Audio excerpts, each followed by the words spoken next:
Science is subject to person. আপনি একরকমের ভাবে এবং সায়েন্স আমি শেষ করতে দেন, তাহলে তো হবে না, বলেন শেষ করতে দেন। বলেন। একই আপনাকে আরেকটা উদাহরণ দিচ্ছি, আপনি কোনো ফাঁক দিয়ে বের হইতে পারবেন না ইনশাআল্লাহ। আমার বের হওয়ার দরকার নেই, আমাকে আটকে রাখেন। হ্যাঁ, না সুযোগও নাই আপনার। জি জি, আমি বলি আপনি বের হতে চাই না, ধৈর্যের সাথে শুনুন। আপনি জি, একই স্কুলে একই ম্যাথ বই থেকে 100 ছাত্র পরীক্ষা দিল, সবার রেজাল্ট কি একরকম হয়? না না, হয় না। কেন? গণিতের বই তো একটাই, তাহলে ভিন্ন ভিন্ন সবার রেজাল্ট কেন হলো? গ্রহণের সুযোগ এক না। আরে ভাই, সেটাই তো আপনি ফিরে আসলেন, এই জন্য বলছি বের হতে পারবেন না। কোরআন শরীফ বুঝার মতো জ্ঞান সবার সমান না।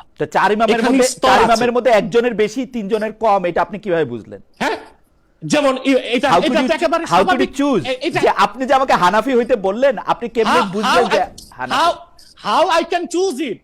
How could you choose? Listen attentively please, আমি বলতেছি তো। জি, চারো মাযহাব হক, আমরা বলতেছি মৌলিক ক্ষেত্রে চারো মাযহাবে কোনো বিরোধ নাই। আপনাকে আমি ওপেন চ্যালেঞ্জ করছি, মৌলিক ক্ষেত্রে ঈমান ও আকীদার মৌলিক ক্ষেত্রে চারো ইমামের মধ্যে কোনো মতভেদ নাই। সবাই একমত নামাজ 5 ওয়াক্ত, সবাই একমত ফজর 2 রাকাত, যোহর 4 রাকাত, আসর 4 রাকাত, মাগরিব 3 রাকাত। মতভেদটা হচ্ছে হাত বাদ দেখে উপরে না নিচে।